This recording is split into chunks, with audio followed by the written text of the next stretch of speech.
All right, we are back here talking Mets baseball as they head down the stretch of the first half. And it's been certainly a wild roller coaster ride for the Mets fans this year. Join me today to break it down, what we've seen from the Mets thus far and what we can look forward to the rest of the way. Great friend of the podcast from Just Mets, Michael Barron is here. Michael, how are you? How are you? Good to be on. Thanks for coming on here. And I think you agree with me that, like, if I told you heading into the last week of the first half, Mets are a 500 team, you would have said, sure, I buy that. But the way we got here has been certainly wild. So, what'd you think of what we've seen thus far with the Mets? Well, I agree. I think I view the team as a 500 team, coming into the season on paper. Doesn't mean that, you know, um, the trade deadline will improve upon that expectation, but I certainly viewed them coming in as a 500 team. Like you said, they've looked um, sub big league at times, and others they look like a World Series contender, which I guess is the book definition of a 500 team, but I don't think 500 teams necessarily have these kinds of bipolar mood swings, if you will. So I say that with I say that seriously because I think we saw it last week in that Washington series where they looked amazing for those first two games, and then there were those other two games where they couldn't get out of their own way, right? And I think we all know what the problems are at this point. I think the problems are actually a little more glaring than what people say. Um, but I think all in all, they're exactly where everyone thought they would be at the All-Star break. It's hard to really say that they should be worse or should be better based on who's on this active roster. So, um, the general satisfaction should be how people feel, and that they're in contention and they're in a position to be buyers is, probably a good thing for this team. I don't know that, 6 weeks ago, anyone, everybody thought, that's what we were talking about. What are they going to be able to get for Pete Alonso? What are they going to get for Severino, Sean Manaea, etc. But now, they're in a position to add and sell from what has become a very good prospect crop. So I think they're in a pretty good spot as long as they can hold it together for another week. That's what I keep saying. They just need to hold it together until the All-Star break, and after the All-Star break, the markets will open. Yep, the market's will open at that point here. I think a couple areas of strength for this team. Obviously, we saw, especially once Francisco Alvarez came back, the lineup for this team has become a strength. Obviously, JD Martinez has been a big impact on the team's young hitters. Mark Vientos has emerged. Alvarez has emerged. The lineup feels much deeper than it did at this point last year. What do you think about the Met lineup? Well, I think the MVP of this lineup, as good as Nimmo and Lindor have been, and obviously Alonso's an all-star, which I guess is debatable at this point. I think Alvarez is the indisputable MVP of this team. They're 27 and 12 when he plays, and they're pretty bad when he doesn't, right? And I think that just tells the story of how valuable he is to the pitching, how valuable he is to the lineup and making it a little longer, making it a little bit more powerful. And he just does things, you know, I, he he reminds me. People aren't necessarily going to understand this, but he reminds me a little bit of Javier Baez. And Javier Baez is a player who has the ability to do things on the field that most others don't, right? He has these intangible skill sets physically that make him like, he does, you've seen him, like he's done things that are just simply unbelievable. Like how can a human being do that on a baseball field? And I think Francisco Alvarez brings, similar physical, if not like mental qualities to the field, which other people don't have. Like he has this energy level. He's an amazing catcher, obviously, but I think he just brings these elements that other people don't have physically and mentally, which that's why I say he reminds me of Javier Baez in that vein. And he's the statistics speak for themselves, which is why I say he's definitely been the most valuable player on this team. I don't think it's even close. Yeah, he certainly has been here. Another thing that's been a big surprise is Mark Vientos finally got his chance at the end of May. They sent Brett Beatty down. He has gotten everyday playing time against righties and lefties. He's mashed the baseball. He's had a couple of down periods. He's adjusted here. And I think most Met fans were kind of ready to write Mark Vientos off as a 4A player after the stints he had last year. And like, obviously, there's still a long way to go. A month is not enough to say, oh, this guy's going to be a surefire big league player here. Do you buy what we've seen from Vientos that he can be a guy that can be a contributor to this team going forward? I do, and I say that because he's hit everywhere he's played, right? His defense has been the deal breaker for him. And I would say, like, just having watched him, I think he's playing a little bit above his head at third base. But offensively, I think he's matured, and he's always had a ton of power and a ton of bat speed and a high hard hit rate. And so I think the issue was, okay, well, where are they going to play Mark Vientos? Which is why they went with Beatty at the beginning, because they felt he was a little bit better defensively. Having said that, I think Mark Vientos at worst has been a net neutral player at third base. And his offense obviously makes him the better choice over Brett Beatty at this point, because Beatty just hasn't been able to figure it out. He smashes the ball at AAA, and they bring him back here, and he's a completely different hitter. Vientos has taken that next step offensively, and offense always plays it at any level of baseball or softball, right? If you can hit, they're going to find a place for you to play. And I think that's what's happened with Vientos. And like I said, there've been a couple mistakes here and there. Mistakes just like, this isn't going to, where it makes you think like, this isn't going to work, right? But I think generally speaking, he's made the plays he's supposed to be making in large measure, and that's all you can ask for, especially with the offensive output that he's providing. Yeah, that's for sure here. And one guy's made a big difference in this team has been JD Martinez, who they got late in spring training on the deal. It's been basically a bargain for them. Like, one thing besides the fact he's hitting as well, it seems the thing that seems to be gone underreported, apart from I think some of the beat guys started talking about this, is that when they had their players only meeting at the end of May, JD Martinez is a big factor in that. Talk about, hey, like, I want us to have meetings every day, talk about what our approach is and go up to the plate, what we're trying to do. We're holding each other accountable that way. It seems to be the guy's really taken off since that point here. I mean, obviously JD's Yeah. back great, but I think professionalism he brings to this team and the habits and pointing on the younger guys definitely have to be a big help going forward. Look, I'm not someone who reads too much into team meetings. Ultimately it's about the talent, on the field. But I do think that, I think this is one of that rare occasion where a team meeting, in the manner it was conducted, it wasn't just, hey guys, we need to play better, right? Like, yeah, no kidding, right?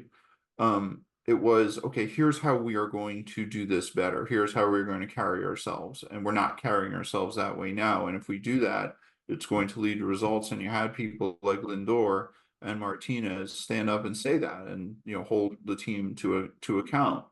And I think that has mattered just from a preparation perspective. That's what that tells me, right? It tells me that up to Memorial Day-ish, whenever that meeting took place, this team wasn't preparing properly. And the best teams in any sport are always the ones that are most prepared. And like that was my takeaway from what both Lindor and JD Martinez said. Like, we weren't preparing properly. Now they are obviously more prepared and more competent and ready for these games. It doesn't mean like, they're going to play well all the time. Like, this is a long season, but I think preparation is paramount, and they're just better at that at this point.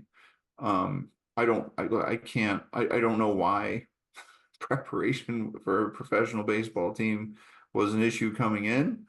I think, I can't really speak to why, those words needed to be uttered by a 15-year major league veteran. But it is what it is. And the bottom line is they're playing better. It has mattered. And here we are in a race, whereas like 6 weeks ago they were the third worst team in baseball. I mean, man, it's amazing. It is certainly amazing here. And I think it's amazing in a bad way here is he's had the All-Star game results revealed yesterday. No Mets got picked by the fans or the players. The commissioner picked Pete Alonso. Whether you want to argue maybe it was an incentive to get in the home run derby, that's a whole other debate. But the fact of the matter is here, I think even Pete would admit if you gave him true serum here that both Francisco Lindor and Brandon Nimmo are deserving of going to the game, probably over him. It's like I think it's something here that I wonder if this team will take it like as an insult personally. That some of their No, guys are playing very well and getting ignored. no, they don't do that. I mean, I think Pete Alonso's had a quiet year up, to date, but I do think, he was picked to be an all-star. That means he deserves to be an all-star. That doesn't mean other people don't deserve to be an all-star, but it also doesn't mean that he was picked instead of Lindor or Brandon Nimmo. I think there are, every team needs representation, and like CJ Abrams is a good example, comparatively to Lindor. Like, I know Washington, I think they had a couple players, but um CJ Abrams, I mean, if they needed an infielder, CJ Abrams needed, they picked CJ Abrams because they needed to pick a national, right? Just as a generic, uneducated example. So my point is there are reasons why, like, they know how good Nimmo and Lindor have been.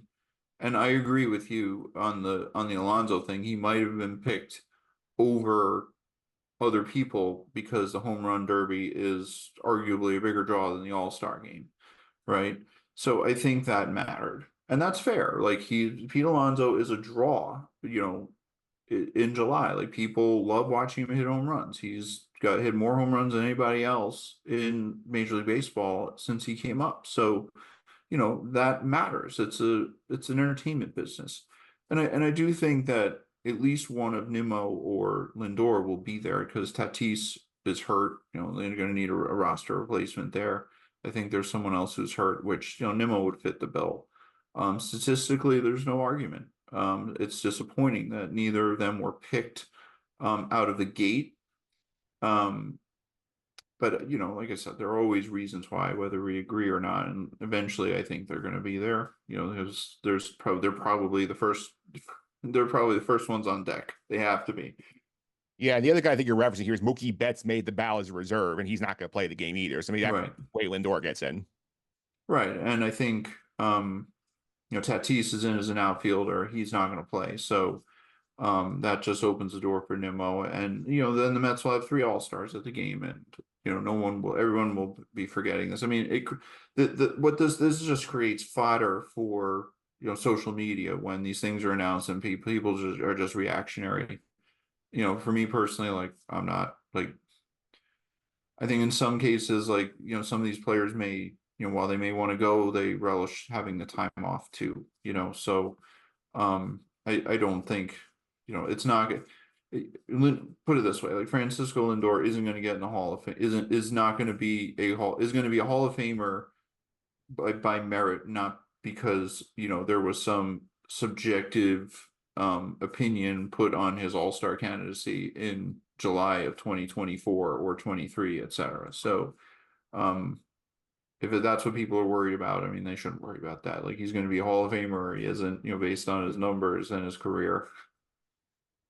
Yeah, that's for sure. Here, I'll talk about David Stearns a minute as well here, because obviously his first year with the team. He's got doing an evaluation job, and we saw his first offseason go to work here where they made the one big push for Yamamoto. They didn't get him. They went back to these 1 year short-term deals, and obviously some of them didn't work. Like, nobody's going to sit here clamoring for Joey Wendell to come back or Jorge Lopez at this point, but a lot of the moves he made, whether it's the Tyrone Taylor trade, Adrian Hauser fitting in the Trevor Williams role, Severino, Manaea, Harrison Bader, like, I give Stearns a lot of credit here. Like, a lot of these moves had question marks by them when he made them, and for the most part, they've worked out.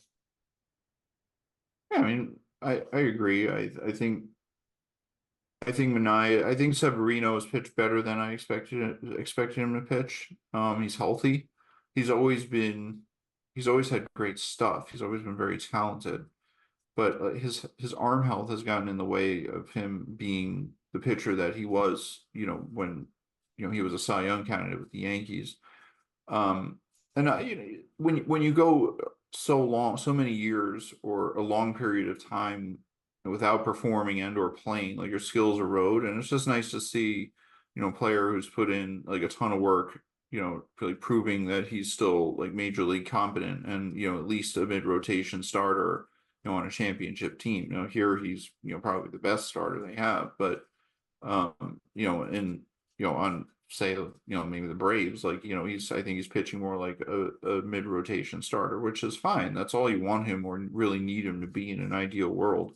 I think Manaya's also, he really turned a corner about a year ago, if you recall, when he was moved to the bullpen by the Giants. And he made some adjustments. I think he incorporated the sweeper. I might be partially making that up. And he became, he sort of reinvented himself. And I think, he's been up and down. I think he was looking like an all-star candidate, towards the end of May, and then he sort of, he slipped in the last, month or so. But I think he's had an otherwise solid year for the Mets. I think he's done very well. And he's a reason they're where they are, and they just need more innings from those two starting pitchers in particular. I think Severino has turned in some longer outings than Manaea. Um, but that's been the general issue with their pitching, is that they haven't been able to get enough innings from the starting pitching, which has watered down a bullpen which was questionable at best. But I agree. I think in general, like, Bader's worked out very, very well. Tyrone Taylor, I think, he has a presence to him which isn't, probably more valuable than the statistics he's producing, but I think he's been very good for this team culturally. Um, and there are a few others, and all in all, like, if you sign 10 free agents, like, not all 10 is going to work out. Like, you make 10 trades, not all 10 of them are going to work out. So I think, David Stearns has generally done well with the moves he made in the winter. Yeah, and the starting pitching should be getting a boost, obviously, here, because we're recording today during the Met Pirate game on Monday. Christian Scott's pitching right now. He's been good when he's come up here, and Kodai Senga's on the rehab trail, so hopefully he's back by the end of the month here. And it puts us in an interesting position here, where, like, the end of the year saying, oh, do they have enough starters? We're not sure here, but whether you include those two on the way, Peterson, McGill, more prospects, feels like Joe Lucchesi, Budo, like, they have a lot of pitching depth, and may not be the greatest, but feel like they have enough major league quality to make things interesting. Yeah, I think Senga, you still don't know. Senga's, when you're dealing with a shoulder injury like what Senga has, especially what Senga has, which is a capsule strain. I know he's healthy. It's been 4 or 5 months since he hurt himself. He's seems healthy. Um, his rehab is going well. He's throwing hard, but he's still very day to day, in my opinion. I think every day can be a new day for him, whether as far as how he feels. And if he manages to stay healthy through this rehab and make it back, like, and they're still going to be very conservative with his usage. Like, they're not going to run him out there for 7 or 8 innings, at least not out of the gate, right? He's still going to only be like a 4 or 5 inning pitcher, pitching 6 days a week, every 6th day. So pitching 6 days a week, right? Um, so I'm cautious about what Senga is going to be able to provide for this team, at least, if he's back by August 1st, for that first month. And that first month is going to be, a critical time for this team if they're going to contend, right? So, but I think having Senga on August 1st makes them better than they were on July 31st. I don't think there's any question about that. And I think you have to look at that as an upgrade in and of itself. But and to your point, they do have a lot of starting pitching depth. Like, I think they can piece together starts and games just by, Christian Scott just gave up a 2-run homer. I think they can piece together games, like with people like Jose Budo, who's capable of giving them a couple of, 2, 3 innings in a particular outing, which can in turn lengthen, a short outing from, in this case, like Christian Scott, for instance, right? So that's not to say he won't be able to give him 6 innings, but, like, just as an example, if Scott's only able to give 6, maybe you can throw someone like Buto or Lucchesi, or, maybe even David Peterson if he finds himself back in the bullpen, which, again, just, you never know how it's all going to play out. Like, you need people, the way this pitching staff is constructed, they need bullpen arms that can give them 1, 2, 3 innings and then be able to do it again the next day. So, I think that's just a product of, like, who, the personality of this starting rotation. They're just not capable of giving them a whole lot of innings. And I don't think Senga is going to be an exception to that, at least not initially. Yeah, and you mentioned here the bullpens. Obviously, the big issue with the deadline here is obviously this sort of has a 2019 feel, the bullpen, where Diaz had his moments. He's also had his struggles here. They have a lot of injuries. They've blown a lot of games here. It feels like this group needs like multiple relievers at the deadline in order to like give themselves a chance here. Because I feel like Reed Garrett's getting overworked. Some of the guys in the Mhm. bullpen not that pit up their abilities here. Like, how aggressive do you think David Stearns will be trying to find bullpen help for this roster? Well, I think if they're going to be contending, and it still remains to be seen, like there's when you're a 500 team, a week or two can seem like an eternity. Just as far as whether they're going to be buying or selling or standing pat, right? Remember, that's what they are. This is a 500 team right now, and in a week they could lose seven in a row, and that's it. Now they're selling, right? But if they win seven in a row, they're definitely buying. So, I do think if they are contending, and I know that's what I always say, if they are contending, and it's a week by week basis leading up to the trade deadline, I do believe he will get two or three relievers. I also believe he's, I mean, if I had to take an educated guess, they will be upgrading or looking to upgrade DJ Stewart's roster spot because, and the only reason I say that is because I don't think they really know what they have in Starling Marte at this point. I think, they said he's going to be out at least 4 weeks with this bone bruise in his thigh, right? So what does that mean? Well, that puts you into August, if I had to wager, because even if he's okay, then he has to rehab, right? So you're not even going to have him until sometime in August. And what exactly is Starling Marte? Well, I think what we know is like from a metrics perspective, he's a subpar outfielder. So they need to upgrade their defense out there at this point. I also think, offensively, like you just don't know. He was hitting 280 something or 270 something when he went down, but there wasn't a whole lot of power there. And I think they need a power boost of some kind, especially if he's going to be out. Because like I said, like you just don't know who knows with him at this point. So, I do think they'll look to upgrade that roster spot, potentially and find a starting outfielder as well, which would make them a legit threat if they're contending at the trade deadline, right? That's always that if they're contending at the trade deadline. Yep, that is the big if here. And it does feel like this right now, if they keep going the way they're going, they go ups and downs here. They'll probably be in the race the whole way because the NL is in mediocre as a whole. And like, you don't really have teams running away with those second two wild card spots. So my thought here is it's like, if they'll hang around here, make some moves, do you think the Mets can snag that third wild card spot in the National League? You think they need more pieces to do that?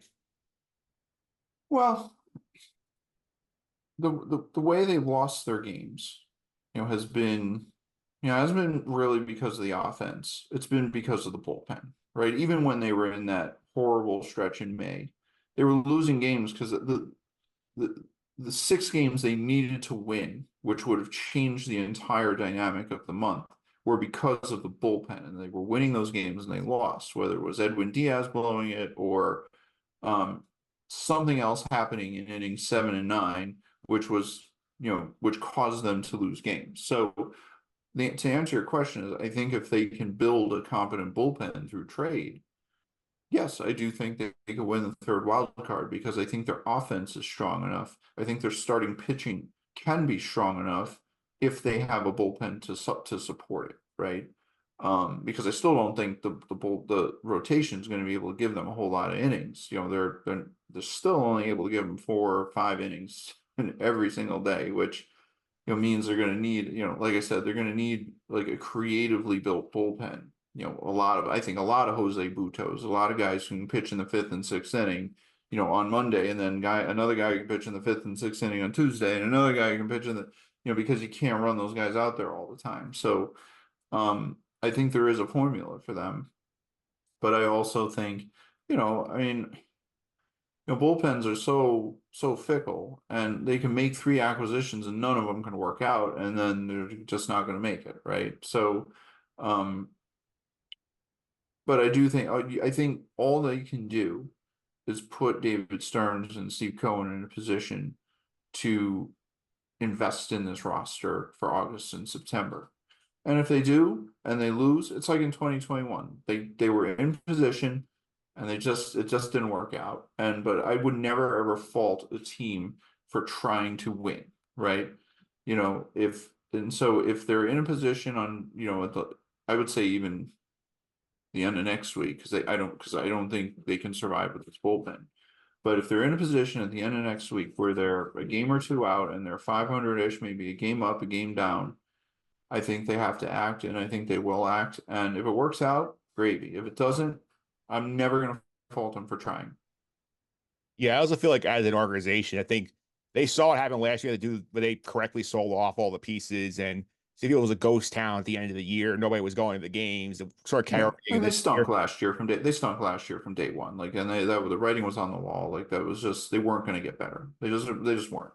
Yeah, they weren't going to get better here. They made the right call last year. This year, the energy sort of was negative. At the beginning of the year, carried over here. Now you see more people going. The building seems to have a little bit more buzz. I think they sort of want to take advantage of that. I don't think they want to pull the plug again if they don't have to. No, I mean, and you can see the recipe with this team, works better than the recipe of this with the team last year. And, it's, I hate to use the word vibe, but it's a, it's a chemistry kind of thing. And I'm not saying this is a championship team, but they do have, the makings of a contender and a playoff team. And, their offense is elite. Their offense is, a top five offense in Major League Baseball. Their starting pitching, their bullpen actually with Edwin Diaz is a top third bullpen. So the rotation is still, like I said, a little iffy because of the innings. But, like I said, when you have components of the roster that function, it's worth investing in, because if 2/3 of the roster is functioning, then you have enough to get to the trade deadline to be a buyer, I think, in any situation. I mean, look at the Yankees, right? The Yankees are another example. Like, right now, the Yankees, their starting pitching isn't functioning. Their offense is kind of iffy, but their bullpen is still great, right? And they have a winning record, and they're in the wild card and close. They're gonna buy. They're gonna be buyers. They're gonna try and fix those two components of their roster. And I don't think the Mets should stop short of doing the same. The question is, like, how long can they stay in contention, right? It's a very, very tightly packed race for the wild card. They have a very easy schedule. That's another important part of all this, right? They have an easy schedule down the stretch, and why wouldn't they want to try and take advantage of that? So I think there are these things in play for the Mets to make them buyers, but I don't, if they're 6 games under 500, I don't think they're gonna, I don't think they should, trade from their farm system at that point. So, I think that's just where they're at. It's almost like a day-to-day thing right now. Yeah, Like, right certainly. now, like, they're down 2-0, and the offense getting shut down by, a mediocre pitcher. And I feel like, I was saying to somebody before we got on, like, I feel like the Pirates are giving them too much trouble, right? They shouldn't be having so much trouble with a team like the Pirates, who have some very, very good players. Don't get me wrong. But if I feel like, they need to win this series. Like, there's no reason to split this series. And the splitting that Washington series was very disappointing. Like, you should have won that series. So, these are that's what we're talking about, though, taking advantage of this schedule that they have here, right? And not letting opportunities get away. Yep, that's for sure, Michael. Thanks for all the time. Really appreciate it. People want to follow you on social media, keep up with your coverage over at Just Mets. How can they do that? Well, you can always follow me at Michael G. Barron on X or Twitter, whatever it's called. You can follow me at Michael G. Barron on Threads. You can follow me at Michael G. Barron on Facebook. We also have justmets.net, which is where we have, a team of writers, we write every day, and, we cover the team on a daily basis.